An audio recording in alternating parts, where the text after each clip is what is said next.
Début de l'enfer pour moi. On n'en remet pas. Je me crée plus de douleur parce que je me disais dans la tête, ça va te créer plus de douleur. On parlait beaucoup de dualité.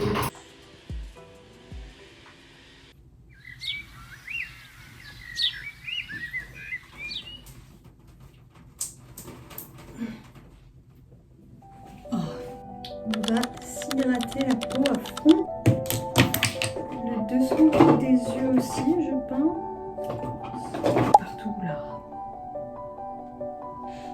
Ça, pour les dessous des yeux. Et puis voilà.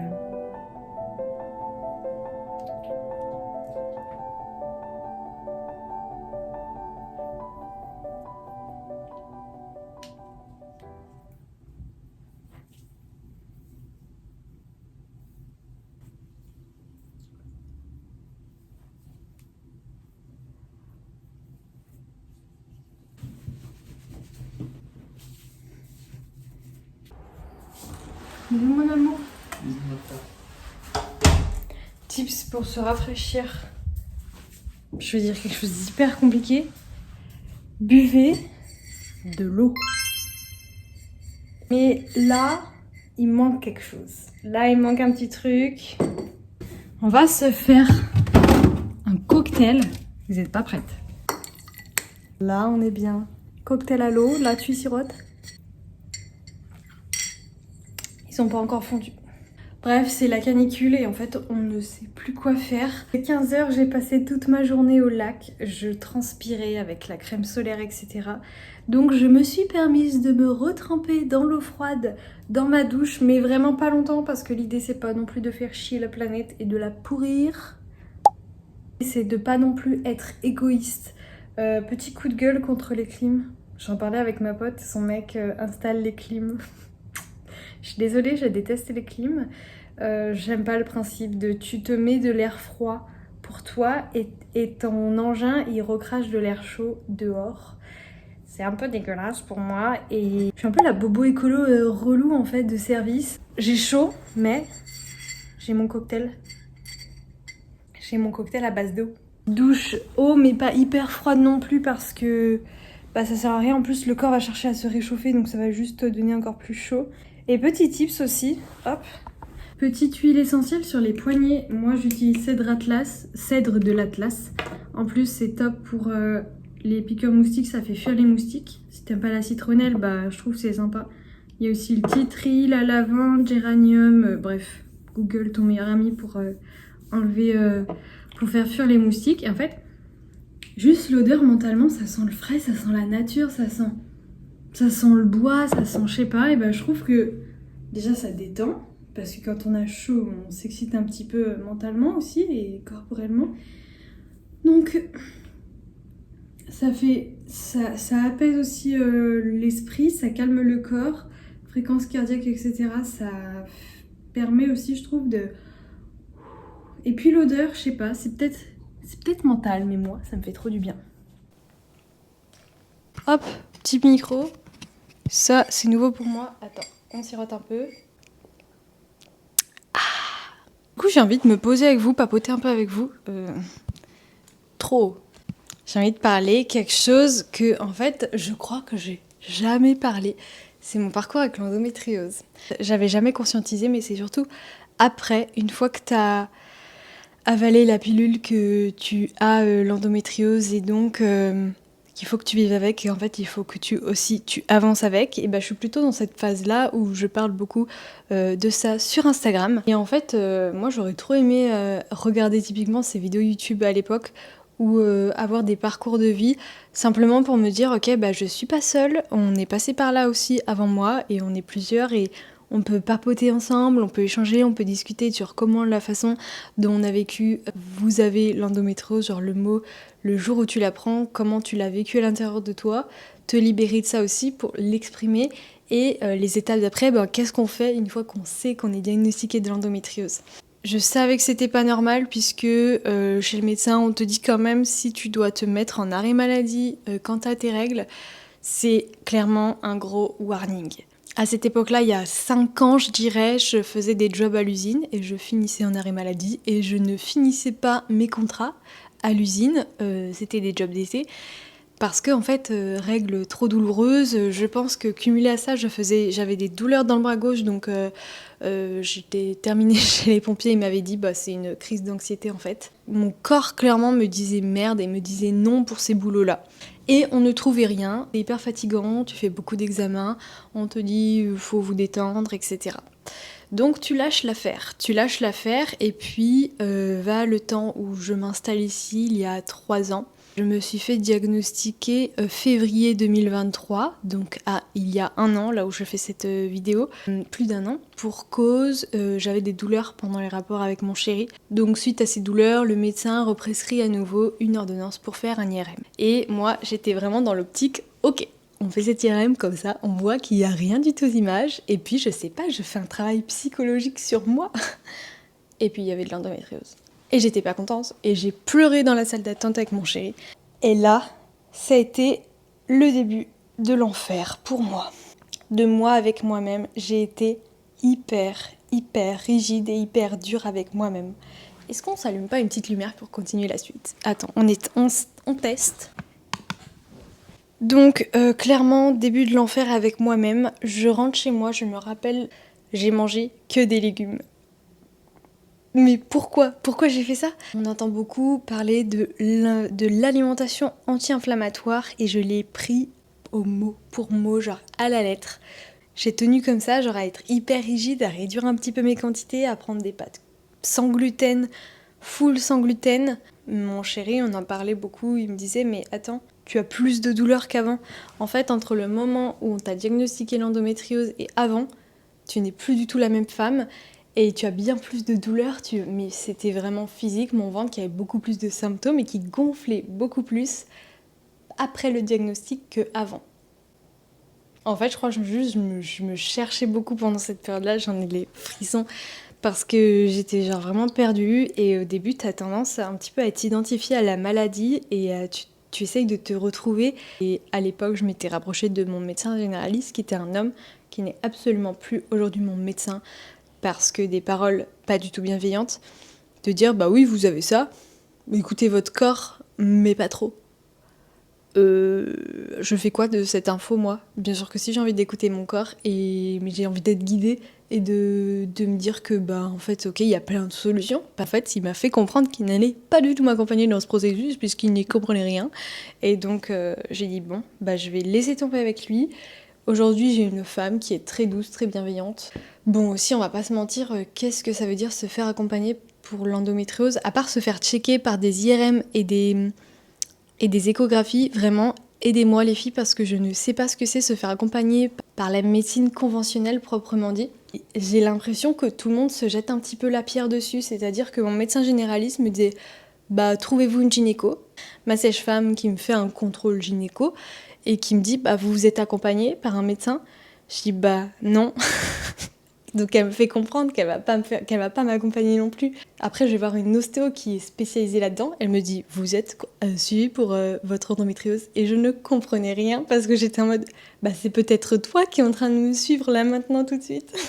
Petite parenthèse, l'ostéo, le kiné pour l'endométriose, mais c'est un game changer. Peut-être que je n'aurais pas autant de résultats si je me massais pas le ventre. Petite parenthèse fermée, j'en étais où? Au début, je crois, j'étais un peu déboussolée et t'essayes en fait de te définir à travers la maladie pour retrouver ton chemin. C'est un petit peu paradoxal, je pense, mais peut-être que c'est une étape indispensable pour ensuite prendre le recul et pour se détacher de ce mot endométriose et maladie chronique. La suite de l'histoire est bien plus belle puisque je crois qu'au bout d'un moment j'en ai eu marre, j'étais beaucoup plus libre dans mon ventre avant qu'on mette ce mot. Qu'est-ce qui s'est passé? Qu'est-ce qui s'est passé concrètement? Je mangeais tout, je mangeais des pâtes avec gluten, je mangeais des légumes mais genre pas en grande quantité. Je mangeais un steak veggie entier et pas la moitié d'un steak veggie. Et donc je me dis on va refaire ça en fait. Petit à petit en fait, après t'y penses de moins en moins à ce mot, endométriose, maladie chronique. T'y penses de moins en moins et tu dis attends comment je faisais avant? En fait ça allait, C'était juste, pendant les rapports, ça a été la cause qui nous a fait que on allait consulter le médecin et que j'ai fait cette IRM. Donc j'ai fait de la rééducation du périnée, que j'ai fait seulement 6 séances, et en 6 séances, ça a été du tout au tout. Ta kiné qui te fait travailler ou sur ton périnée qui est hypertonique ou qui est hypotonique. Donc ou bien il est trop contracté ou bien trop détendu. Donc après elle te donne des exercices à refaire à la maison. Là je sais que c'était l'été dernier. Si j'ai envie, je peux redemander une ordonnance chez mon médecin et je peux repartir pour plusieurs séances de rééducation du périnée. Donc j'ai fait cette rééducation du périnée, j'ai progressé hyper vite, donc il y a ce truc aussi mentalement où tu sens que tu progresses, donc tu fais le lien aussi avec la maladie, tu dis que en fait ça va de mieux en mieux. Donc déjà l'optimisme et le cercle vertueux est revenu. Ça c'est hyper important, c'est le début de tout, de recroire en quelque chose, parce qu'en fait quand t'as un mot très lourd, maladie chronique, endométriose, maladie incurable, mais horrible ces mots, mais on s'enferme, mais mon Dieu, on s'enferme dans des schémas et des pensées sombres. En plus de ça, on identifie beaucoup la maladie au fait de ne pas avoir d'enfants. Moi vivante, moi Colline, mais de ma vie entière, j'aurai 2 ou 3 enfants, mais je vous l'assure.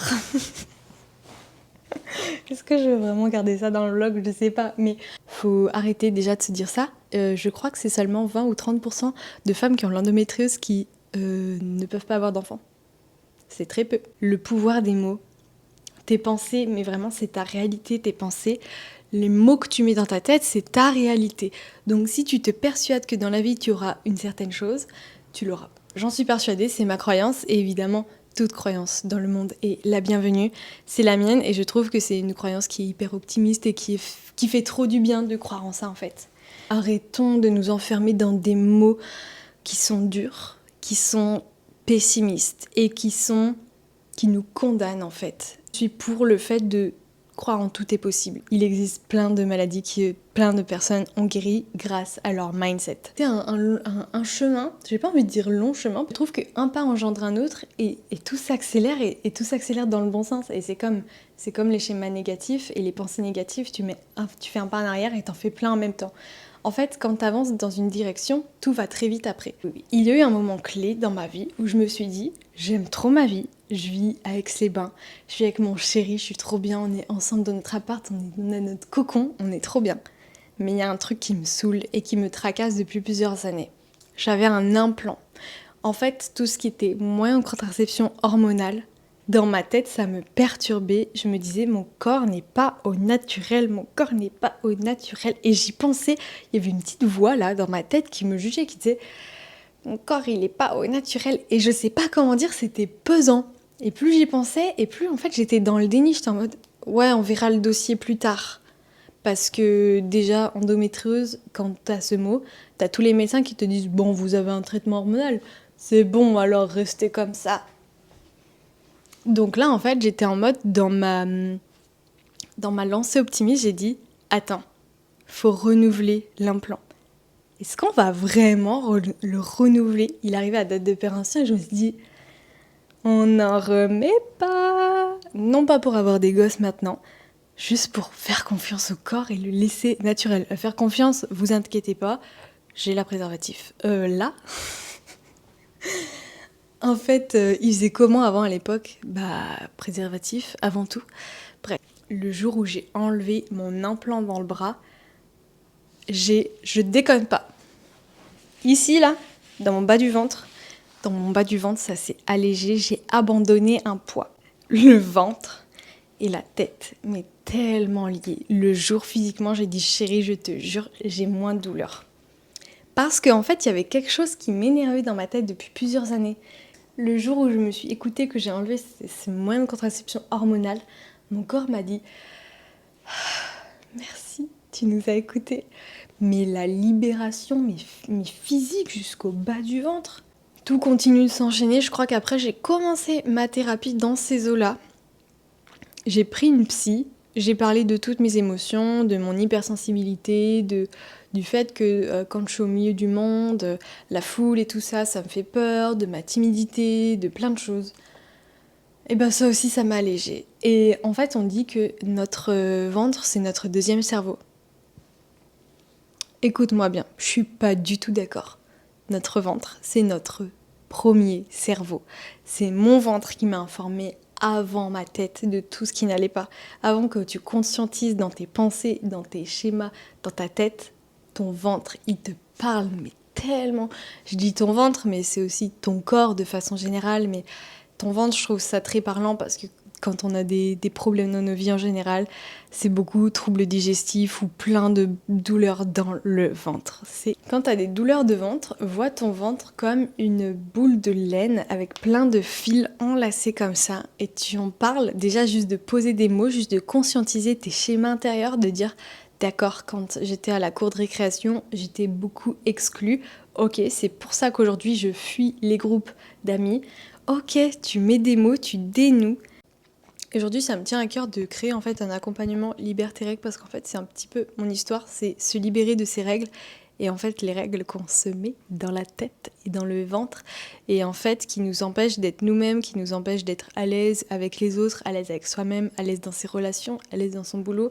En fait, pour moi, c'est un petit peu tout ça et c'est step by step en changeant déjà le schéma de ses pensées, en ouvrant un nouveau regard, une nouvelle façon de voir les choses, en déconstruisant son enfance, son passé, En fait, il faut se rappeler que chaque histoire qu'on a en nous, elle crée nos croyances et en fait, on a tous en nous des croyances limitantes. Ça peut être de « ben non, mais je peux pas changer de boulot, je sais faire que ça ».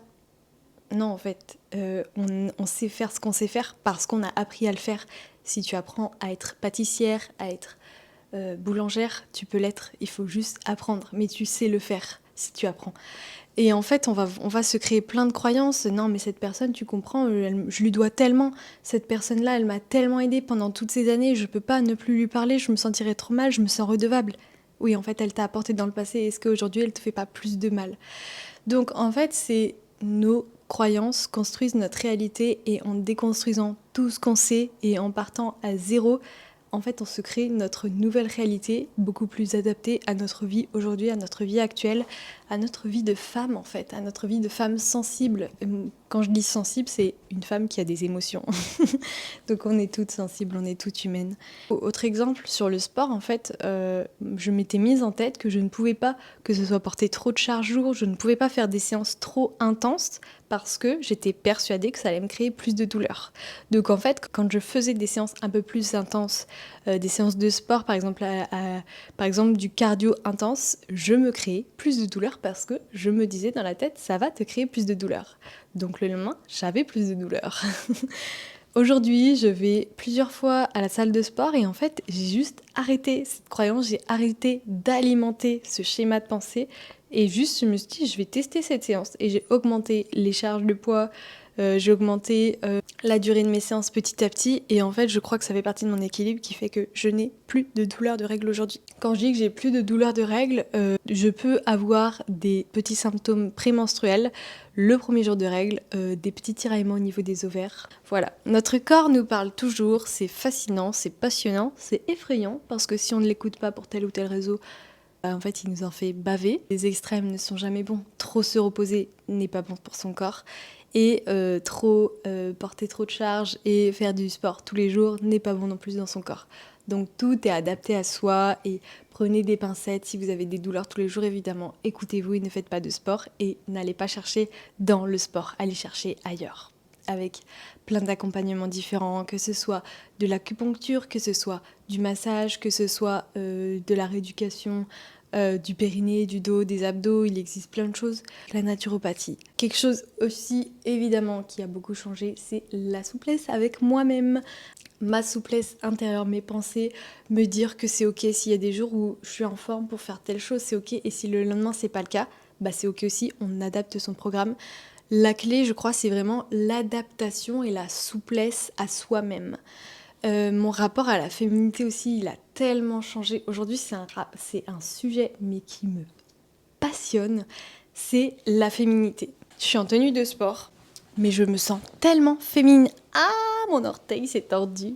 Je me sens tellement féminine parce qu'en fait, la féminité, pour moi, c'est quelque chose, c'est une sécurité intérieure. Déjà, la féminité, c'est ta féminité à toi, c'est ta définition de la féminité, c'est propre à toi-même. Attends, faut que je reprenne mon souffle, pourquoi je parle vite comme ça ? La féminité, pour moi, c'est être à l'intérieur de soi et se sentir confiante en soi-même en tant que femme et se sentir bien avec soi-même. Et la féminité, pour moi, c'est une énergie qui est très yin. Donc on parle beaucoup du yin et du yang en médecine chinoise. Le yin, pour faire court, c'est le repos, c'est être. Et le yang, c'est l'action, c'est faire. Pour moi, c'est vraiment quelque chose d'accueillir, de recevoir et de ressentir dans le corps. Et pour moi, c'est ressentir la confiance, ressentir la sérénité, être à l'écoute de soi, être à l'écoute des autres, mais de soi avant tout. Et aujourd'hui, je me sens tellement féminine, c'est-à-dire que je sais que peu importe ce qui m'arrive demain, que ce soit dans le boulot, que ce soit dans ma ville, que ce soit dans mes relations, je m'adapte à moi et je fais toujours du mieux que je peux pour m'épauler, pour m'accueillir moi, toute ma vulnérabilité avec moi-même, pour être là pour moi en soutien en fait.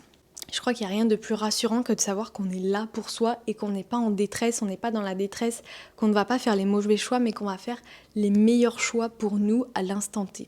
Je crois que c'est ça, la féminité, c'est ça en tout cas ma féminité. Et c'est trop intéressant si toi aussi tu apprends à définir ta féminité, qu'est-ce que ça veut dire. Je suis persuadée que tout a un sens aujourd'hui et que tout arrive pour une raison. Et aujourd'hui, moi, j'adore parler de guérison de l'endométriose et c'est mon histoire, c'est moi, c'est le mot que j'utilise sur moi. Aujourd'hui, je me sens guérie et dans mon discours, il n'y a absolument rien de scientifique ou médical, c'est vraiment quelque chose d'optimiste et de léger. Mais pour moi, en fait, quand tu as guéri émotionnellement, tu as guéri de tout. Tu peux être sereine parce que le corps, il marche tellement, le physique, il marche tellement avec l'émotionnel. Quand tu ne te définis plus à travers la maladie, tu as tellement fait ton chemin et tu es tellement là où tu dois être. Sur un de mes derniers réels, je me suis vraiment fait clasher parce que j'utilise ce mot de guérison. J'associe beaucoup le fait d'être une charlatan, etc. Et mon baby micro n'a plus de batterie, donc on va continuer sans. C'était un petit test. Je pense quand même que le son est bien plus agréable avec mes micros. Moi, j'ai juste une question à leur poser. Qu'est-ce qui se passerait si on pouvait guérir de l'endométriose ? Je pense qu'il y a quelque chose de profond en toute personne et que chaque mot a son importance dans un sens ou dans un autre. Je jette la pierre à personne. Moi, je suis dans ma bulle de on peut guérir de l'endométriose et je pense que toutes les croyances sont bonnes à prendre et en fait, il n'y a pas d'une vérité et celles qui pensent qu'on ne peut pas guérir de l'endométriose, je respecte aussi. Je comprends, en tout cas, je vois leur discours. Mais moi, celui qui me fait du bien, et je suis sûre qu'il peut faire du bien à plein de femmes si on a une vision beaucoup plus long terme, optimiste et solidarité, sororité, et puis aussi bienveillante et douce avec son corps. Qu'est-ce qu'on a à perdre de dire à son corps ? Tu peux guérir, je suis là pour toi, je te vois, je reconnais tous tes symptômes et on va avancer ensemble, bordel de merde. Et en fait, on est là, on est une team, moi et mon corps, on est une team et on peut avancer et même avancer en dehors de ce mot endométriose. On peut simplement être une femme et on n'est pas obligé d'être une femme atteinte d'endométriose. Je sais pas quoi faire, c'est quelle heure ? Je m'ennuie. Qui dit ça ? Qui dit je m'ennuie alors qu'il a une après-midi ? Je crois que je suis devenue un petit peu hyper active avec le temps. Avant j'étais genre calme et maintenant je suis vraiment genre yin-yang. Je crois que je vais cultiver mon yin en conscience. J'ai préparé un goûter. Après, on va se mettre dans le lit et on va juste chiller. On va regarder des vlogs YouTube. Ah oui, vous avez chaud ? Ça, une idée de génie, je l'ai chopé à Monop. C'est un truc, ça coûte 7 balles, je crois. Tu remplis infiniment. Oh, mais je sais, j'ai encore plus chaud depuis que j'ai allumé la lumière. Vous me croyez ou pas ? Et ça chauffe un peu, hein. On arrête ça, on se met dans le noir.